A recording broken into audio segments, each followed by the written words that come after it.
Hey everybody, thanks for joining me on the first episode of my new web series show. My name is Shanice, or you can call me the Tipster. We'll see how well that goes along. So basically in my show, I will feature different topics and then give out suggestions on ways that you can basically make your life less stressful. And you're probably wondering, well, what kind of tips? What kind of suggestions? So basically some of the suggestions include ways to save money when shopping, and also just to have a basic savings account.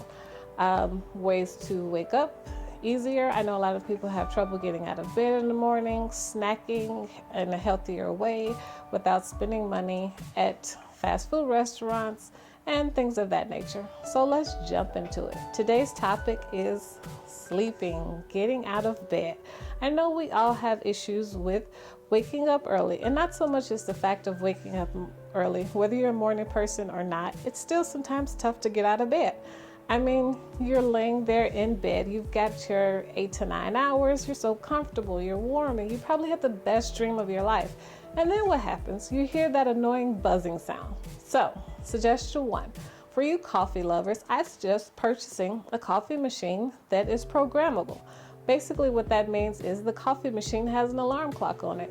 So it doesn't exactly ring at a certain time, but it will make you your own freshly brewed cup of coffee. The aroma will wake you up. It also makes pots of coffee, but the aroma will wake you up. You'll be in a better mood. And right there, you can wake up having the best cup of coffee you've probably had. This is a great suggestion because, for one, your coffee is already pre-made for you. You don't have to wake up early and give yourself that amount of time to prepare it.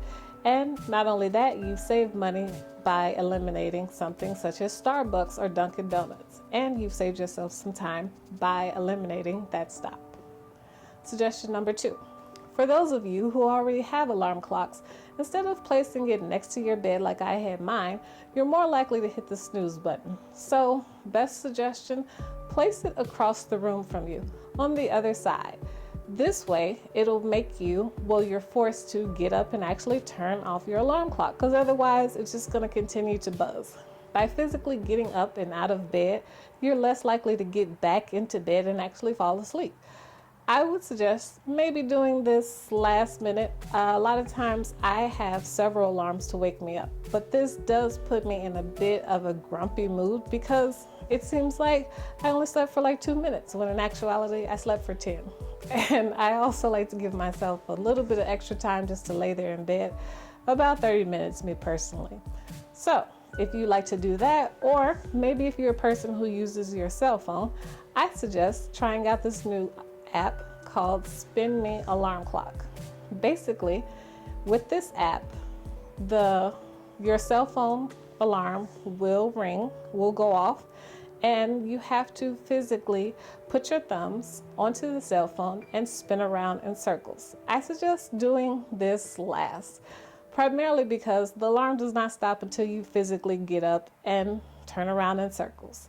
I know that sounds a bit annoying and too much, but honestly, it's worth it, especially when you can eliminate being late, possibly missing out on a great job, meeting up with friends, and, being the last person to show up or even late to class.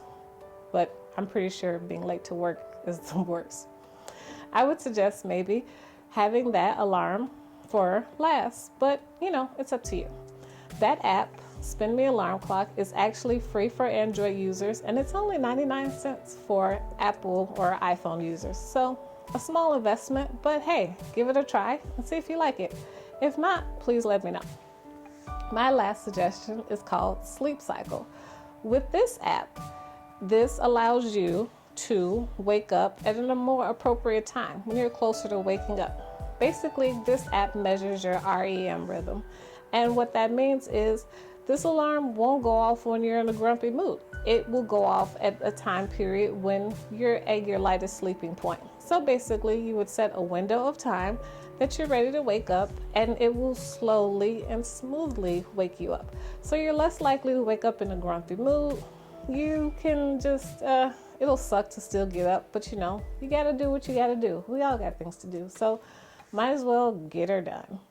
those are my suggestions. The last one, the sleep cycle. I actually heard Ed Helms mention the app. It wasn't that particular app, but he did mention an app on a talk show where he had actually where it does calculate his REM sleeping cycle. So as I said, basically the phone does literally go on the actual mattress with you while you sleep, but you can place it face down. And my last suggestion is, don't look at your cell phone when you get up in the middle of the night. Let's say you go into the bathroom, let's say you heard some weird noise, or let's even imagine that, hey, you're just thirsty in the middle of the night. Don't look at your cell phone. I suggest this, one, because your eyes will dilate. They have to get used to the light that reflects from your phone. So this makes it much harder to fall back to sleep and get in a comfort zone. Second reason I suggest not looking at your cell phone in the middle of the night is because you've probably received a text message or maybe an email, and you are very, very likely to respond to that. You want to leave whatever's going on outside. Save the drama for later on, after you've had your cup of coffee, after you've started your day, and you're in the midst of it. But this is your time to be comfortable, to relax, and just to let the drama stay out there. So, last tip of all for anyone is keep your cell phone face down on your nightstand if you must have it within a foot of you. I highly suggest don't look at it in the middle of the night, whether you use your cell phone as an alarm clock or not. Those are my tips. Please come back next week to watch my tips on saving money. Let me know if you enjoyed my video. Please comment me. Let me know if you have any questions, suggestions, or just say, hey, that wasn't too bad. I'm trying my best here, guys. Thanks for joining me. Again, my name is Shanice, and I'll see you next week. Stay tuned.